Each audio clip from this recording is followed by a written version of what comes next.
Look, I'll be the first to admit it. I didn't want The Last of Us to be remade. Again. Don't get me wrong, I'm as big a fan of Naughty Dog's survival horror classic as you're ever likely to meet. To capture for this video, I kicked off my 11th full playthrough, having played the game to death through the original PS3 version and its PS4 remaster. So believe me when I say, I know Joel and Ellie's tragic tale like the back of my hand. There were a few reasons why I, like many others, were skeptical about the remake when rumours came out that Naughty Dog were working on it. Was it really necessary?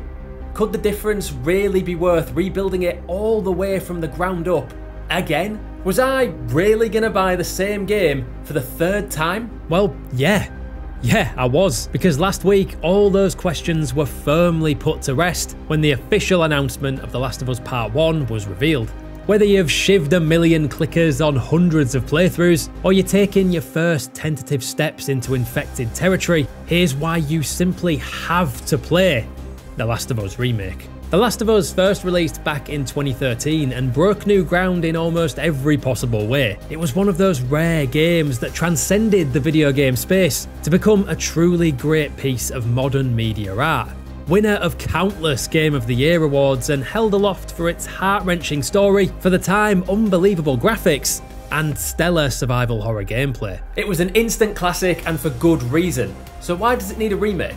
The original Last of Us still stands up pretty well even by most modern standards, but when you get a look at the differences side by side, the level of detail achievable by modern graphics development is absolutely phenomenal. You don't have to delve too far into the reveal trailer and the myriad of hot takes on social media to see just how far graphics have come, even since the PS4 remaster was released. Fidelity and graphical improvements in games aren't the be-all and end-all, and I know a lot of players, often me included, can get frustrated with this ever-escalating arms race of realistic video game graphics, especially when they take precedence over gameplay considerations. But these graphical changes are there for a reason. They allow for even more impactful storytelling, even stronger actor performances captured in outstanding detail that, when compared to the original, are just breathtaking at times. The changes made to Tess, for example, might have come under fire from some areas of social media, but in the remake, they've not only made her look like she's actually the same age as Joel, with the same scars both mental and physical as our main protagonist, but also absolutely sells Annie Wershing's performance. Just this quick glimpse of Tess's sacrifice scene has more emotional depth in it than entire movie scenes, and I can't wait for this game to hurt me in so many more ways that I haven't even considered yet. If the characters look more human, then the stories they tell will feel even more human too, and that is what this remake is all about. Telling the story in the best way possible. Which is where the real meat of the remake comes into play. The original version of The Last of Us and its remaster might stack up graphically, but gameplay-wise, they've aged more than you might think. I defy anyone to play The Last of Us Part 2 with its dynamic, almost cinematic at times gameplay sections, and then try to play The Last of Us on PS3. The difference is stark, to say the least. The idea of the remake is to get the original Last of Us experience up to the modern standards of Part 2.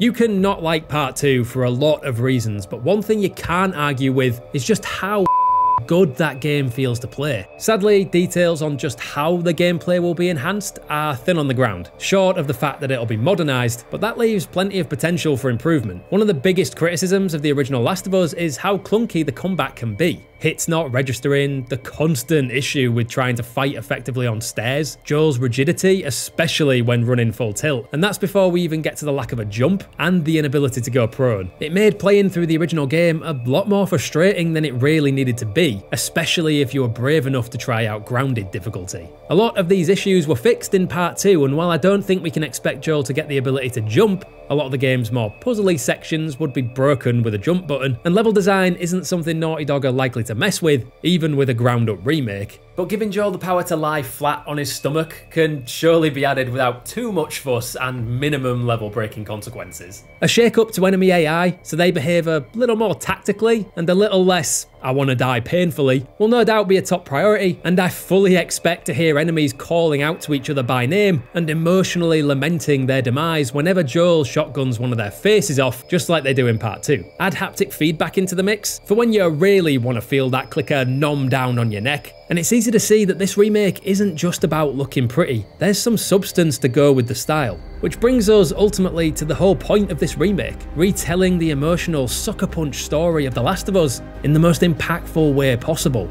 Without the story, without the growth of Joel and Ellie's relationship, from delivery boy and cargo to father and daughter, without unbelievable performances from Troy Baker and Ashley Johnson to portray everything these characters go through, the gameplay and the graphics mean nothing. But bring all that together, graphics that allow these actors to somehow ascend beyond the exceptional performances they gave in the original game, more fluid gameplay that not only feels satisfying, but grounds you in the game so relentlessly you feel every near miss, every punch, every gunshot, and that story. The big moments of The Last of Us will hit even harder than they did almost 10 years ago. I can't wait to re-experience that visceral sprint through Billstown as you desperately try and escape a pack of infected, the skin-crawling fear of the hotel basement, knowing what hell waits as soon as I start up that generator, and the nail-biting tension of that deadly game of hide and seek with David.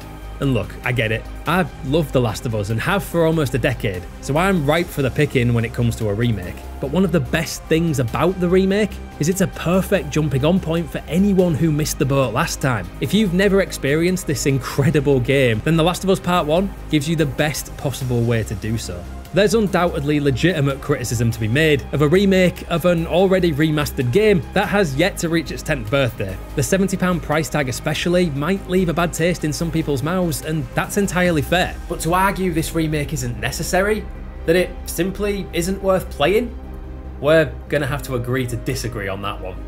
Well, that's my opinion, but what's yours? Am I being too much of a The Last of Us fanboy, blinded by nostalgia? Or are you with me and can't wait to get your teeth into The Last of Us Part 1 when it releases in September? Drop your thoughts down in the comments. Give us a like if you can, and subscribe if you want to see more Cordyceps infected content like this. Thanks for watching, and always remember to look for the light.